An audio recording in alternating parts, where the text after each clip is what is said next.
660 болон 350 гэсэн хоёр тооны хамгийн их ерөнхий хуваагчийг олё. За эхлээд хоёр тоо анхны тоон задлан задлана.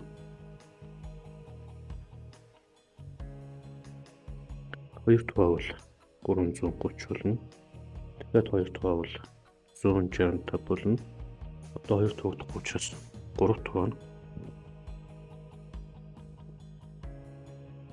бол 55 болно. Энэ тэгэхээр 3 тоогдохгүй учраас 5 тоо нь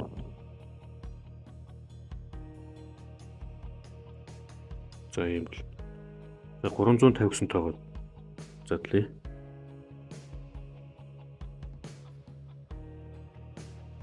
За эхлээд хоёр тоо бол 175 болно. За энэ хоёр тоогдохгүй учраас 3 тоож үзнэ. 3 тоогдохгүй учраас түүний дараагийн анхны тоог 5 тоож үзнэ. За 5 тоо бол 35 гарна. За энэ дахиад 5 тоогдно. За ингэж.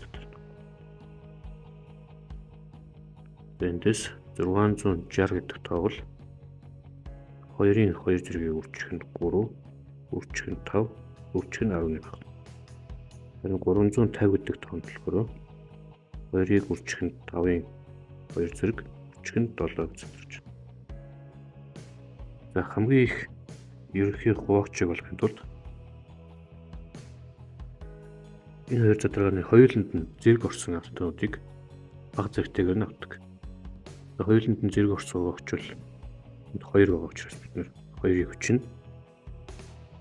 За энэ хоёрын аль бага зэрэгтэйг сонгож байна. Энд бол 2 зэрэгтэй байна. Энд болохоор 1 зэрэгтэй байгаа гэж байна. Тэр 1 зэрэгтэйг сонгож байна. За 3 бол эхнийх нь орсон бол дараагч хат нь ороогүй учраас хоёуланд нь зэрэг орсныг л хүчнэ. Тэгэхээр дахиад хоёуланд нь зэрэг орсон тоо хатны хуваагч бол 5 байгаа учраас 2-ыг хүчнэ. Тэрнийх аль бага зэрэгтэйг сонгож. Энд 5-ын 2 зэрэг байна. Энд 5-ын 1 зэрэг байгаа учраас 1 зэрэгтэйг сонгож.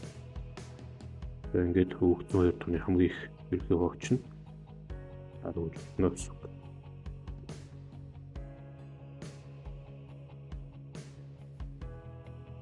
За энийг олё.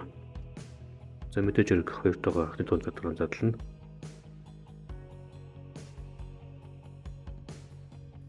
За энэ тоо бол 2 тоогдохгүй учраас 3 тоож үзье. Тэпрүүдийн нийлбэр нь 3 тоогдож байгаа учраас 3 тоогдох хэрэгтэй. 3 тоо бол ийм тоо гарч ирнэ. Энэ тоо дахиад 3 тоогдно.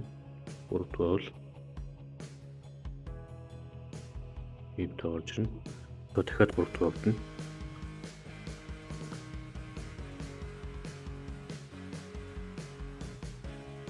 Ийм бол. За энэ 3 тоогдохгүй. Тэгэхээр 5 тоогдож байна. 5 тоогдох учраас хувагаад ийм болно. За энэ дахиад 5 тоогдно. За энэ тоо 5 тоогдохгүй учраас түүний дараагийн анхны тоо 7 тоогдсон. За ингэж задрах нь.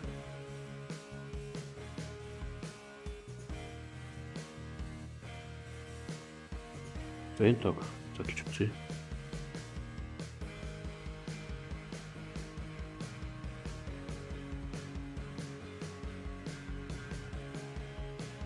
Ийм бол өөрөөр хэлэх юм бол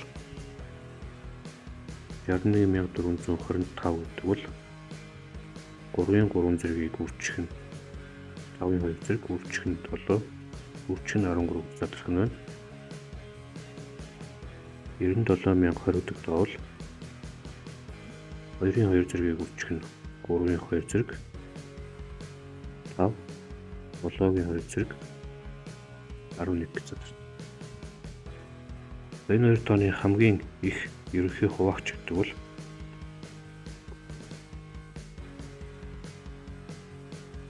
энэ хоёр задрагаанд хоёуланд нь орсон анхны тоо хуваагчдыг хамгийн бага зэрэгтэйгээр наваад үржүүлэх ёстой. Хоёуланд нь орсон хуваагчд бол мэдээж хэрэг 3 байна.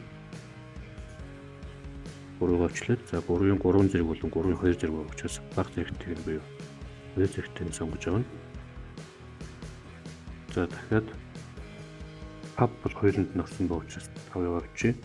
Энэ 5-ын 2 зэрэг, энэ 5-ын 1 зэрэг байгаа учраас аль бага зэрэгтэй буюу 1 зэрэгтэйг сонгож байгаа.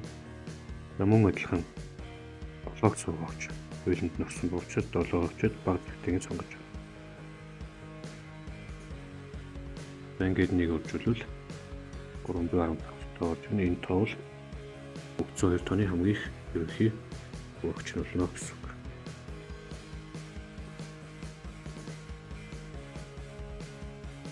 За одоо 220 болон 273 гэсэн 2 тооны хамгийн их ерөнхий хуагчийг хүлээн.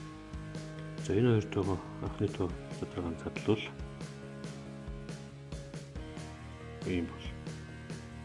За өмнөх цаашаа сурвал 2 задрагаанд хоёуланд нь оролцсон анхны тоо хуагчдыг бичих ёстой. Гэвч энэ хоёр задрагааны хувьд бол хоёуланд нь оролцсон ерөнхий анхны тоо хуагч байхгүй. Ийм үед яд вэ гэхээр энэ хоёр тооны хамгийн их ерөнхий хуагч нь нэгтээд хэцүү байна гэж үзнэ. Өөрөлдмөл энэ хоёр тооны хамгийн их ерөнхий хуагч нь 1 гэсэн үг. Хамгийн их ерөнхий хуагч нь нэгтээд хэцүү байдаг хоёр тоог хоорондоо харилцан анхны тоонууд гэж нэрлэдэг. 220 болон 273 гэсэн тоонууд бол хоорондоо харилцан анхны тоонууд байх нэ.